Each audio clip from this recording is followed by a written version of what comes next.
दिसंबर 2023 में सूबे के मुखिया पद की शपथ लेने के बाद डॉक्टर मोहन यादव नई तबादला नीति लेकर आए हैं। मोहन कैबिनेट की मीटिंग में तय हो गया कि मध्य प्रदेश में तबादले कब से कब तक होंगे। पिछली बार फुल फ्लेज और फ्रेश तबादला नीति 2021 में शिवराज सिंह चौहान की सरकार लाई थी।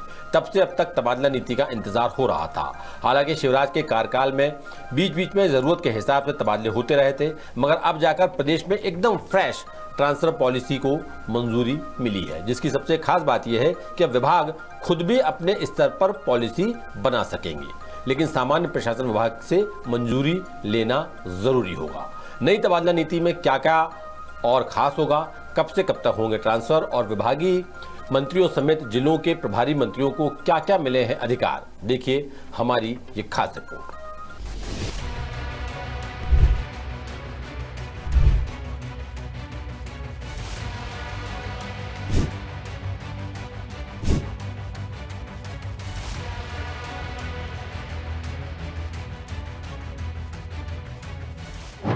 मध्य प्रदेश के लाखों सरकारी अधिकारी कर्मचारियों के लिए 29 अप्रैल 2025 की तारीख एक बड़ी खुशखबरी लेकर आई है।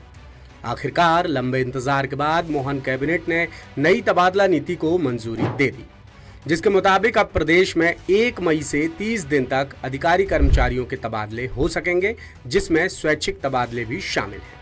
साथ ही विभाग खुद भी पॉलिसी बना सकेंगे, जिसके लिए GAD यानी सामान्य प्रशासन विभाग से अनुमति लेना होगी। नगरीय विकास मंत्री कैलाश विजयवर्गीय ने कैबिनेट के फैसलों की जानकारी दी। उन्होंने बताया कि 30 मई तक ये ऑफिस में सारे ट्रांसफर लागू होंगे। इसके बाद तबादले नहीं हो सकेंगे। तबादलों का अधिकार विभागीय मंत्रियों और जिलों के प्रभारी मंत्रियों को भी दिया गया है। उन्हें 30 मई से पहले सभी तबादला आदेश जारी करने के निर्देश दिए गए हैं। अब आपको बताते हैं कि सूबे में ट्रांसफर कैसे होंगे। मोहन कैबिनेट ने तबादला नीति के तय प्रस्तावों के मुताबिक मंत्री और प्रभारी मंत्रियों को तबादले का अधिकार दिया है, जिसके लिए विभागों में पदवार तबादलों का परसेंटेज भी निर्धारित किया गया है। जैसे 200 पदों पर 20%, 201 से 1000 पदों पर 15%, 1001 से 2000 पदों पर 10% और 2001 से ज्यादा पदों पर 5% तबादले होंगे।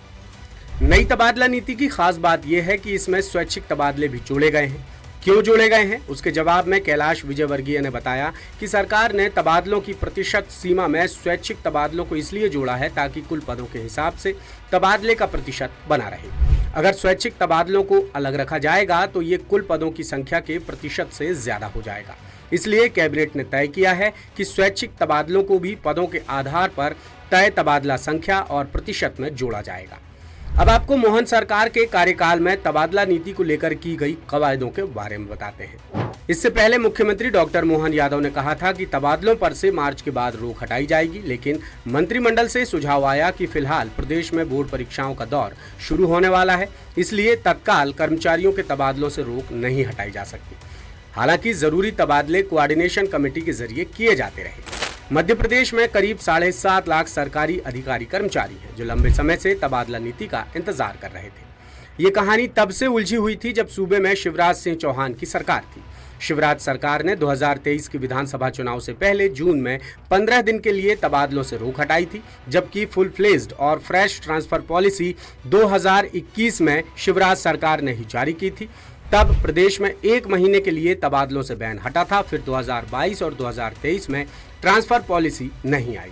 हालांकि मामूली बदलावों के साथ जरूरत के हिसाब से तबादले होते रहे, लेकिन 2024 में भी कोई तबादला नीति नहीं आई और अब मौजूदा मोहन कैबिनेट ने 2025 में नई तबादला नीति को मंजूरी दे दी है, जिसके मुताबिक सूबे में 1 मई से ट्रांसफर्स का दौर शुरू हो जाएगा।